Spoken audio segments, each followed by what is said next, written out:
ವೀಕ್ಷಕರೇ ನಮಸ್ಕಾರ. ನಾನೀಗ ಚಿಕ್ಕಬಳ್ಳಾಪುರ ಜಿಲ್ಲೆ ಚಿಂತಾಮಣಿ ತಾಲೂಕು ಸಂತೆಕಲ್ಲಹಳ್ಳಿ ಗ್ರಾಮದಲ್ಲಿದ್ದೀನಿ. ನಾನು ಲಕ್ಕಣ್ಣವ್ರನ್ನ ಭೇಟಿ ಮಾಡೋಣ ಅಂತ ಬಂದಿದ್ದೀನಿ ಅವ್ರ ಊರಿಗೆ. ಸೊ ಅವರೆಲ್ಲೋ ಹೊಲದ ಹತ್ರ ಇದ್ದಾರೆ ಅಂತ, ತೋಟದ ಹತ್ರ ಇದ್ದಾರೆ ಅಂತ ಗೊತ್ತಾಯಿತು. ಸೊ ಅಲ್ಲೇ ಹೋಗಿ ಅವ್ರನ್ನ ಭೇಟಿ ಮಾಡೋಣ ಬನ್ನಿ. ಸೊ ಇದು ಅವರ ಊರು. ಚೆನ್ನಾಗಿದೆ, ಗ್ರಾಮ ಒಳ್ಳೆ ಸ್ವಚ್ಛವಾಗಿದೆ, ನೀಟಾಗಿದೆ.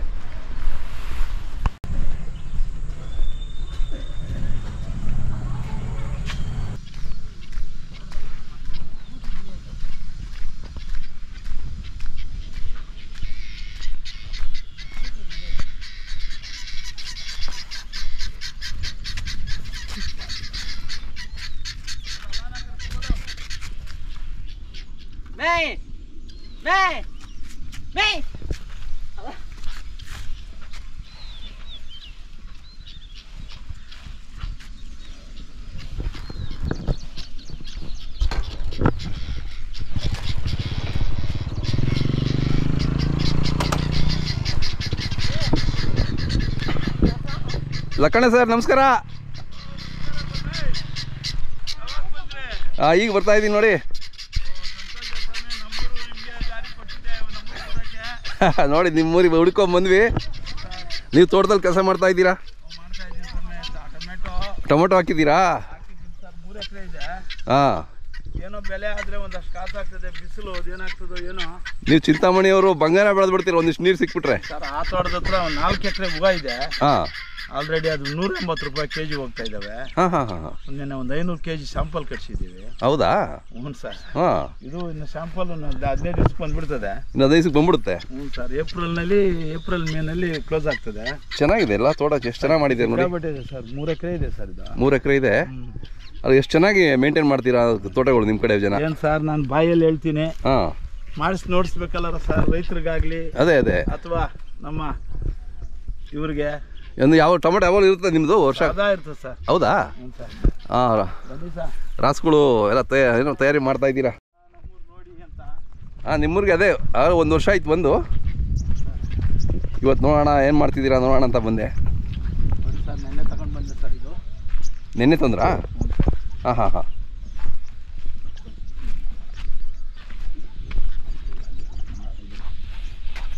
ಈಗ ಎಷ್ಟು? 2, 4, 4 8 ಹಳೇದೆಲ್ಲ ಕೊಟ್ಬಿಟ್ರ ಓರಿಗಳು ಎಲ್ಲ?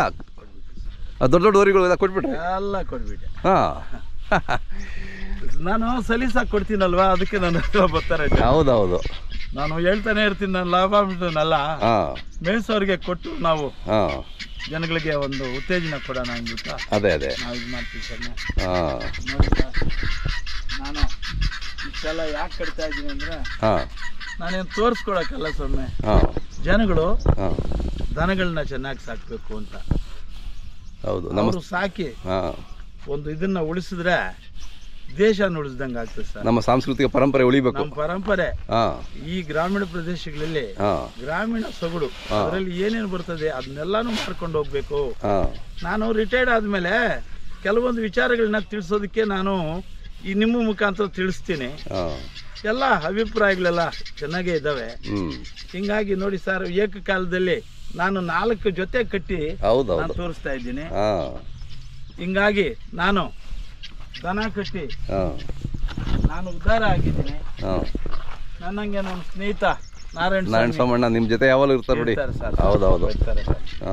ಹಿಂಗಾಗಿ ಸಂತೆಗೊಂದು ದನ, ಜಾತ್ರೆಗೊಂದು ದನ ತಗೊಂಡು ನಿಮ್ಗೆ ತೋರಿಸ್ತಾ ಇರ್ತೀನಲ್ವಾ. ಹೌದೌದು. ಹೋದ್ಮೇಲೆ ಖಾಲಿ ಬರಲ್ಲ.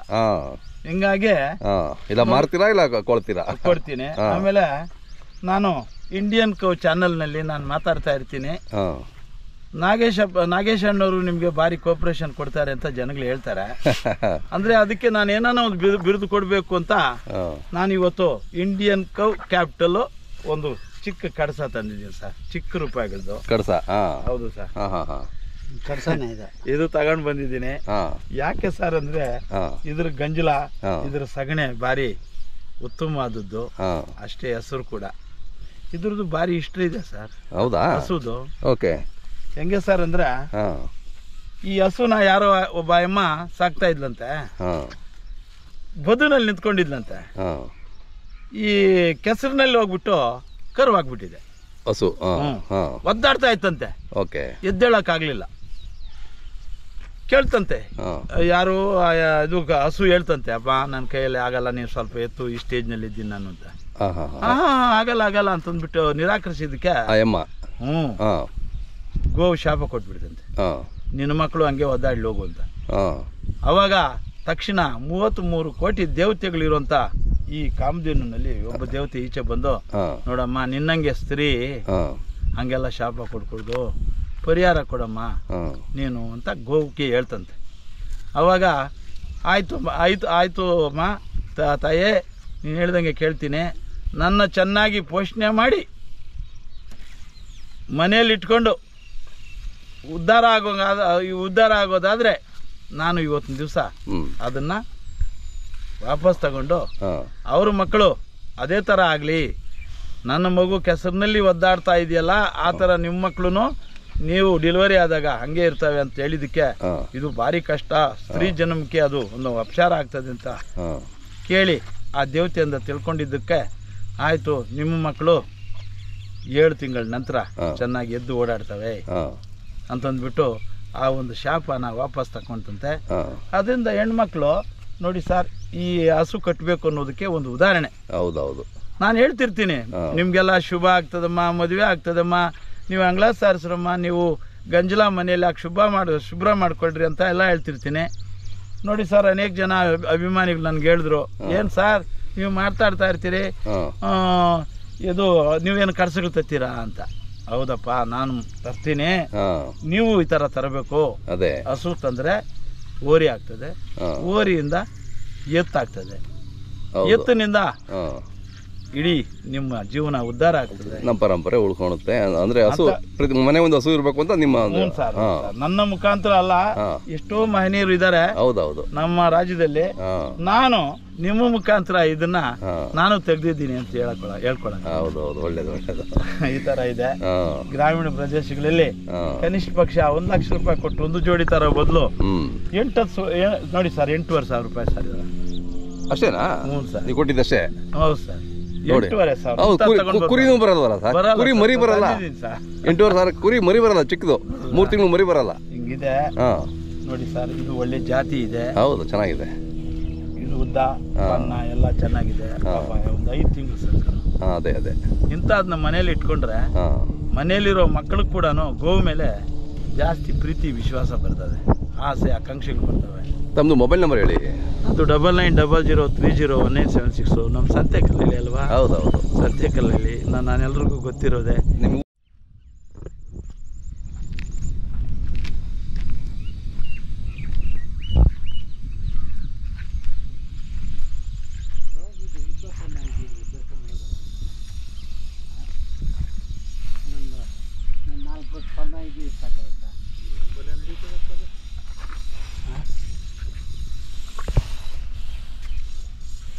ಬನ್ನಿಲ್ಲ ಕಣವ್ರು, ಇಲ್ಲಿ ಬನ್ನಿ. ಎಲ್ಲ ರೆಡಿ ಮಾಡ್ತಾ ಇದ್ದಾರೆ, ಕೊಂಬು ಎಲ್ಲ. ಹೌದು ಸರ್, ನೇರ ಮಾಡಿ. ಅಂಗಡಿಗೆ ಹೋಗ್ಬೇಕು ಅಂದ್ರೆ ಅಲ್ಲಿ ಸ್ವಲ್ಪ ಪ್ಯಾಷನ್ ಬೇಕು ಸರ್. ಯಾಕಂದ್ರೆ ಹಳ್ಳಿಕಾರ್ ತಳಿನ ನಮ್ ಕೆಂಪೇಗೌಡ ಇದನ್ನ ಹೌದು ಮೇಯಿಸಿ ಜನಕ್ಕೆ ಪರಿಚಯ ಮಾಡಿಸಿರೋ ಸರ್. ಹೌದೌದು. ಆ ಜಾತ್ರೆಗೆ ಹೋದಾಗ ಅಟ್ಲೀಸ್ಟ್ ಬಟ್ಟೆ ಇಲ್ದಿದ್ರು ಮೈ ಮೇಲೆ ಒಂದು ಬಟ್ಟೆ ಹಾಕೊಂಡು ಹೋಗ್ಬೇಕು ಅನ್ನೋ ಉದ್ದೇಶದಿಂದ ಆ ಜಾತ್ರೆಗೆ ಹೋದ್ರೆ ಒಂದು ಕರುವನ್ನ ಇಟ್ಕೊಂಡು ಹೋಗ್ಬೇಕು ಅನ್ನೋ ಇದರಲ್ಲಿ ನಾನು ಎಲ್ಲ ತಗೊಂಡು ಹೋಗ್ತೀನಿ. ಈಗ 4 ಜೊತೆನೂ ಮಗಡಿ ಬರುತ್ತೆ ಅಲ್ವಾ? ಹೌದು ಸರ್. ಇವೆಲ್ಲ ಎಷ್ಟು ತಿಂಗಳು ಕರು ಇದು ಸರ್? ಅದು ಒಂದು ವರ್ಷದ ಮೇಲೆ 1 ತಿಂಗಳಾಗಿದೆ. ಇದು 1 ವರ್ಷ ಆಗಿದೆ. ಅದೇ ಅದೇ.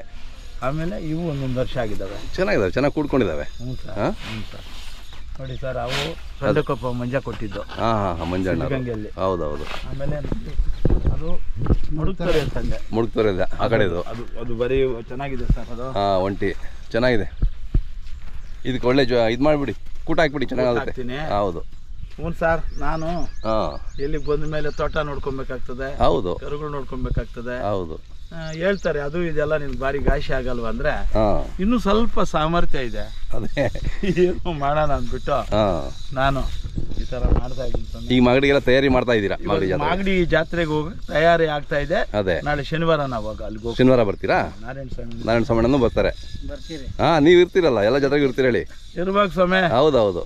ಯಾಕಂದ್ರೆ ಯಾರಾದರೂ ಆಗಲಿ ಒಬ್ಬ ಮನುಷ್ಯ ಜೊತೆಯಲ್ಲಿದ್ದರೆ ಅದಕ್ಕಿಂತ ದೊಡ್ಡ ಒಂದು ಖುಷಿನೇ ಇಲ್ಲ. ಅಲ್ಲ ನಾರಾಯಣ ಸ್ವಾಮಿ ಒಳ್ಳೆ ಸಪೋರ್ಟ್ ನಿಮಗೆ. ಪಾಪ ಹೌದೌದು. ಅಲ್ಲಿಗೂ ಅಪ್ಪನ ಕಾಲ್ಗೆ ಸ್ವಲ್ಪ ಏಟಾಗಿದೆ. ಕುದುರೆ ಸವಾರಿಗೆ ಹೋಗಿ ಕುದುರೆ ಸವಾರಿ ಮಾಡ್ತಿದ್ರಾ? ಸಾಕಿ ನೀವೇ ಸವಾರಿ ಮಾಡಿದ್ರಾ? ತಂದು ಸಾಕಿದ್ದೀನಿ ಸರ್ ನಾನು. ಹಾಂ, ರೇಸ್ ಕುದುರೆ ತಂದಿದ್ದೀನಿ ನಾನು. ಹೌದಾ? ಈಗಲೂ ಇದಾವ? ಇಲ್ಲ, ಕೊಟ್ಬಿಟ್ರಿ? ಕೊಟ್ಬಿಟ್ನೆ ಬಿದ್ದೋಗಿ. ಅದೊಂದು ಹೆಚ್ಚು ಕಮ್ಮಿ ಆಗಿ ಕೊಟ್ಬಿಟ್ಟು. ಎಷ್ಟು ವರ್ಷ ಆಯ್ತು ಕೊಟ್ಟು? 5-6 ವರ್ಷಕ್ಕೆ ಬೆಲೆ ಆಯ್ತು. ಅದೇ ರೇಸ್ ಕುದುರೆ ತಂದಿದ್ದೀನಿ ನೋಡಿ. ಹಾಗೆ ಈಗ ಶನಿವಾರ ಬರ್ತೀರಲ್ವಾ ನೀವು? ಶನಿವಾರ ಬರ್ತೀನಿ. ಅಂದ್ರೆ ಯಾವತ್ತು ಸೇರುತ್ತೆ ಜಾತ್ರೆ ಹೇಳ್ಬಿಡಿ. ನಮ್ಮ ಶನಿವಾರನೇ ಬಂದ್ಬಿಡ್ತಾರೆ, ಶುಕ್ರವಾರಕ್ಕೆ ಬಂದ್ಬಿಡ್ತಾರೆ ಸರ್. ಶುಕ್ರವಾರ ಸ್ವಲ್ಪ, ಶನಿವಾರ ಜಾಸ್ತಿ, ಭಾನುವಾರ ಸೋಮವಾರ ತುಂಬ. ಹಬ್ಬ ಭಾನುವಾರ ಅಲ್ವಾ? ಹೌದು ಸರ್. ಸೊ ನೋಡಕ್ ಬರೋರು ಯಾವತ್ತು ಬರ್ಬೇಕು? ಬಂದ್ಬಿಡ್ಲಿ, ಅವರು ಸೋಮವಾರ ಬರ್ಲಿ. ಅದೇ ಹಬ್ಬ ಮಾಡ್ಕೊಂಡ್ ಬರ್ಲಿ, ನೋಡಕ್ ಬರ್ಲಿ. ಒಳ್ಳೋರು ಭಾನುವಾರನೇ ಬಂದ್ಬಿಡ್ಲಿ. ಅದೇ ನಾನು ಎಲ್ರಿಗೂ ನಾನು ಫೋನ್ಗಳ ಮುಖಾಂತರ ಹೇಳ್ತಾ ಇದ್ದೀನಿ, ಏನೋ ಮಾಗಡಿ ರಂಗನಾಥ ಸ್ವಾಮಿ ಒಂದು ಆಶೀರ್ವಾದಕ್ಕೆ ಬನ್ನಿ. ಹೌದೌದು, ದೇವ್ರು ಒಳ್ಳೇದ್ ಮಾಡ್ತಾನೆ ಅಂತ. ಇಲ್ಲಿಂದ ನಮ್ಮೂರ 5-6 ಕಿಲೋಮೀಟರ್ ಕೈವಾರ ನಾರಾಯಣ ತಾತನವ್ರದ್ದು ಪವಾಡ ಆಗಿದೆ ಸರ್ ಅಲ್ಲಿ. ಹೌದಾ? ರಂಗನಾಥ ಸ್ವಾಮಿ ಇದ್ರಲ್ಲಿ ದೇವಸ್ಥಾನದಲ್ಲಿ ಕೂತ್ಕೊಂಡು ಕಣ್ಣಾರ ಕಂಡಿರೋರು ಅವರು ಯೋಗಿಗಳು. ಅದೇ ಹೆಂಗೆ ಅಂದ್ರೆ ನೋಡಿ, ಆ ಅಪ್ಪನ ಒಂದು ಕೋರಿಕೆ ಮೇರೆಗೆ ಏನೋ ಇದು ಬರ ಬಂದಿತ್ತು, ಅದೇ ನೀರಿನ ಕ್ಷಮ. ಏನಪ್ಪ ರಂಗನಾಥ ಸ್ವಾಮಿ ಅಪ್ಪ ನಮ್ಗೆ ಕುಡಿಯಕ್ಕೆ ನೀರಿಲ್ಲ ಅಂದಾಗ, ನಾನಪ್ಪ ಬೆಳಗಾಗ ಒಳಗಾಗಿ ಒಳ್ಳೆ ಚೆನ್ನಾಗಿ ನಿಮ್ಗೆ ಮಳೆ ಆಗ್ತದಪ್ಪ ಅಂತಂದಿದ್ದಕ್ಕೆ ಬೆಳಗಾಗ ಒಳಗಾಗಿ ಕೆರೆಗಳು ನದಿಗಳು ಅವು ಇವೆಲ್ಲ ಉಕ್ಕರ್ದ್ಬಿಟ್ವಂತೆ. ಆಗ ಅಪ್ಪ ಹೇಳದಂತೆ, ಮರೆಯಲಾರೆ ನಮ್ಮ ಮಾಗಡಿ ರಂಗನ ಬೇಡುವ ವರವನ್ನು ಕೊಡುವ ಮಹಾತ್ಮನ ಮರೆಯಲಾರೆ ನಮ್ಮ ಅಂತ ಹೇಳಿರುವಂಥದ್ದು ಒಂದು ತತ್ವಪದ ಇದೆ. ಇವ್ರು ಮಾಡಿರೋದೇನಾ? ಹೌದೇನು? ಅವ್ರು ಬರೆದಿರೋದು. ಅವ್ರು ಕನ್ನಡ ತೆಲುಗು ಎರಡರಲ್ಲೂ ಕನ್ನಡನೂ ಬರೆದಿದ್ದಾರೆ. ಸರ್ ಓದ್ಕೊಂಡಿರೋದು ಕಡಿಮೆ ಆದ್ರೂ ಮಹಾನುಭಾವರು. ಹೌದೌದು. ದಿವ್ಯ ದೃಷ್ಟಿ, ಹೌದು, ಯೋಗ ದೃಷ್ಟಿ, ಹೌದು, ಇದೆಲ್ಲ ಉಪಯೋಗಿಸ್ಕೊಂಡು ಕರೆಕ್ಟ್ ಯೋಗಿಗಳು ಅವರು. ಅದಕ್ಕೆ ಅವ್ರನ್ನ ಯೋಗಿಗಳು ಅನ್ನೋದು. ನೋಡಿ, ನಾನು ಅಲ್ಲಲ್ಲಿ ಹೇಳ್ತೀನಿ, ನರನಾಗಿ ಶ್ರೀರಾಮ ಹುಟ್ಟಿದ, ಕೃಷ್ಣನು ನರನಾಗಿ ಹುಟ್ಟಿದ, ಶಿವಕುಮಾರ ಸ್ವಾಮಿಗಳು ನರನಾಗಿ ಹುಟ್ಟಿದ್ರು. ಇವರೆಲ್ಲ ಈ ಕಲಿಯುಗದಲ್ಲಿ ಬಿಟ್ಟೋಗಿರುವಂತ ಕಾಯಕಗಳು ಸರ್, ಭೂಲೋಕದಲ್ಲಿ ಬಿಟ್ಟೋಗಿರೋ ಕಾಯಕಗಳು. ಹೌದೌದು, ಅಂದ್ರೆ ಶರೀರಗಳು. ಹೌದು. ಅದರಿಂದ ನಾರಾಯಣ ತಾತನು ಕೂಡ ಜೀವ ಸಮಾಧಿ ಆಗಿದ್ದಾರೆ, ಬ್ರಹ್ಮಯ್ಯನವರಾಗಿದ್ದಾರೆ, ಯಾಮಣ್ಣವರಾಗಿದ್ದಾರೆ. ಅದೇ ಇಷ್ಟಾಗಿ ನಮ್ಮ ರಾಘವೇಂದ್ರ ಸ್ವಾಮಿಗಳಾಗಿದ್ದಾರೆ. ಹೌದೌದು. ಇದನ್ನ ಪರಕಾಯ ಪ್ರವೇಶ ಅಂತ ಹೇಳ್ತಾರೆ. ಶರೀರ ಅಲ್ಲೇ ಇದ್ರು ಕೂಡ ಜೀವ ಇನ್ನೊಂದು ಜಾಗದಲ್ಲಿ ಇರುತ್ತೆ. ಹೌದೌದು. ಪರಕಾಯ ಪ್ರವೇಶ ಅನ್ನೋದಕ್ಕೆ ಈ ಸಮಾಚಾರನೂ ದ್ರೋಣಾಚಾರ್ಯರ ಕಡೆಯಿಂದ ಬಂತು, ಮತ್ತೆ ರಾಮಾಯಣದಲ್ಲಿ ಸೀತಮ್ಮನ ಕಡೆಯಿಂದ ಆಯ್ತು. ಹೆಂಗೆ ಸರ್ ಅಂದ್ರೆ, ಸತಿ ಇಲ್ದಿದ್ದು ಯಜ್ಞ ಯಾಗಾದಿಗಳು ಮಾಡಕ್ ಸಾಧ್ಯನಾ ಅಂತ ಪ್ರಶ್ನೆ ಮಾಡಿದ್ರು. ಕರೆಕ್ಟ್. ಆಗ ಓಹೋ ಅಮ್ಮ, ನಿನ್ ಸಂಶಯ ನನ್ಗೆ ಗೊತ್ತು ಇರಮ್ಮ ಅಂತೇಳ್ಬಿಟ್ಟು ಪರಕಾಯ ಪ್ರವೇಶ ಪಾಠ ಹೇಳಿದಕ್ಕೆ ಆ ಅಮ್ಮ ಶರೀರ ಅಲ್ಲೇ ಬಿಟ್ಲು, ಮನಸ್ಸು ಮಾತ್ರ ಅಯೋಧ್ಯಕ್ಕೆ ಹೋಯ್ತು. ಸೀತಮ್ಮನ ಬಂಗಾರದ ಒಂದು ಇದರಲ್ಲಿ ಶಿಲೆ ಮಾಡಿಸಿದ ಶ್ರೀರಾಮಚಂದ್ರ. ಎಲ್ಲ ಕರೆಕ್ಟ್ ಇತ್ತು. ಈ ಆ ಅಮ್ಮನ ಹಣೆಯಲ್ಲಿ ಕುಂಕುಮ ಇರ್ಲಿಲ್ಲ. ತಾನು ಕುಂಕುಮ ಹಿಂಗೆ ಇಟ್ಟ ತಕ್ಷಣನೇ ಶ್ರೀರಾಮನಿಗೆ ಎಚ್ಚರಿಕಾಗ್ಬಿಡ್ತು. ಸೀತಾ ಅನ್ನೋಳಗಾಗಿ ಅಮ್ಮ ಕಣ್ಣು ಬೇರೆ ಎಲ್ಲಿದ್ದಾಳೆ, ಆಲ್ರೆಡಿ ಆವಣಿನಲ್ಲೇ ಈ ಆಶ್ರಮಕ್ಕೆ ಬಂದ್ಬಿಟ್ಟಿದ್ದಾಳೆ. ಅದು ಪರಕಾಯ ಪ್ರವೇಶ. ಆಮೇಲೆ ದ್ರೋಣಾಚಾರ್ಯರು ಈ ಯುದ್ಧದಲ್ಲಿ ಮಗನು ಎಲ್ಲೋ ಹೋಗ್ಬಿಟ್ಟ ಅಂತಂದ್ಬಿಟ್ಟು, ಅಂದ್ರೆ ಶ್ರೀಕೃಷ್ಣ ಏನಂದ್ರೆ ಅಶ್ವತ್ಥಾಮ ತತ್ ಕುಂಜರ ಅಂತ ಹೇಳುವಂತ ಧರ್ಮರಾಜ್ಗೆ ಹೇಳಿದೆ. ಇಲ್ಲಪ್ಪ ನಾನು ಹೇಳಲ್ಲ ಅಂದ. ಭೀಮಸೇನ ಬಾಯ್ಲಿ ಆನೆ ನೋಡಿ ಅಂತ ಈ ಆನೆ ಮೇಲೆ ಓಡಾಡ್ತಾ ಇರೋಂಥ ಇವನು ಅಶ್ವತ್ಥಾಮನ ಆನೆ ಕೊಂದಾಗ್ಬಿಟ್ನಂತೆ. ಅವಾಗ ಅಶ್ವತ್ಥಾಮೋ ಅತತ್ ಕುಂಜರಹ ಅಂದಾಗ ಅಶ್ವತ್ಥಾಮೋ ಕುಂಜರಹ ಅನ್ನೋದು ಮಾತ್ರ ಕೇಳಿಸ್ತು. ಈತ ಶರೀರ ಅಲ್ಲೇ ಬಿಟ್ಬಿಟ್ಟು ಮಗನ ನೋಡ್ಕೊಂಡು ಹೋದ. ಅವಾಗ ಶ್ರೀಕೃಷ್ಣ ನಾಯಿಯಾಗಿ ಬಂದು ಅಲ್ಲೇ ನಿಂತ್ಕೊಂಡಿದ್ದಂತೆ. ಎಲ್ಲೂ ಹೋದ್ರೂ ಸಿಕ್ಕಲಿಲ್ಲ. ಆ ಒಳಗೆ ದುಷ್ಟದುಮ್ನನು ಈತನ ಪೀಸುಗಳು ಮಾಡಿ ತೆಗೆದು ಬಿಸಾಕಿದ್ನಂತೆ. ಆಗ ಅದೆಲ್ಲ ಒಂದೊಂದೇ ಸೇರಿಸ್ತಾ ಇದ್ದಂತೆ. ಅಯ್ಯೋ ದ್ರೋಣಾಚಾರ್ಯ, ಏನಪ್ಪ ನಾಯಿ ಜನ್ಮ ನಿಂದು, ಅಯ್ಯಯ್ಯ ಇದಾ ಬಾಪ ಸ್ವರ್ಗಸ್ನಾಗಯ್ಯ ನೀನು ತಿಳಿದಕ್ಕೆ ಪ್ರಾಣ ಆಗ್ಬಿಟ್ಟಂತೆ. ಹಿಂಗ ಪರಕಾಯ ಪ್ರವೇಶದ್ದು ಒಂದು ವಿಚಾರ. ಈ ಗೋವು ಹೆಂಗಸ್ಗೆ ಕೊಟ್ಟಿರುವಂತ ಶಾಪ ಮತ್ತು ವಿಮೋಚನೆ ಆಮೇಲೆ ಶ್ರೀಕೃಷ್ಣ ಕೂಡ ತಾಯಿ ಮಕ್ಕಳ ಒಂದು ಸಂಬಂಧಕ್ಕೆ ಯಾವುದೋ ಒಂದು ವಿಚಾರ ಹೇಳಿದ್ದಾರೆ. ಮಾಗಡಿನಲ್ಲಿ ನಮ್ಮ ಕೆಂಪೇಗೌಡರ ಒಂದು ವಿಚಾರದ ಬಂದಾಗ ಹೇಳ್ತೀನಿ. ನಮಸ್ಕಾರ ಸ್ವಾಮಿ, ಸಂತೆಕಲ್ಲಲ್ಲಿ ಬಂದಿದ್ದೀನಿ ನೀವೆಲ್ಲ. ಈಗ ಜಾತ್ರೆಗೆ ಬಂದು ಭೇಟಿ ಆಗೋಣ, ನಮ್ಮ ವೀಕ್ಷಕರು ಬರ್ತಾರೆ. ಬನ್ನಿ ಸರ್. ತಮ್ಮದು ಮೊಬೈಲ್ ನಂಬರ್ ಇಂದ ಸರ್ 9900301976. ಯಾರಾದರೂ ಜಾತ್ರೆಗೆ ಬರೋರು ಏನಾದರೂ ವಿಚಾರ ಬೇಕು ಅಂದ್ರೆ ನಿಮ್ಗೆ ಕರೆ ಮಾಡ್ತಾರೆ. ನಿಮಗೆ ಮಾತಾಡಿ. ಆಯ್ತು, ಸಂತೋಷ.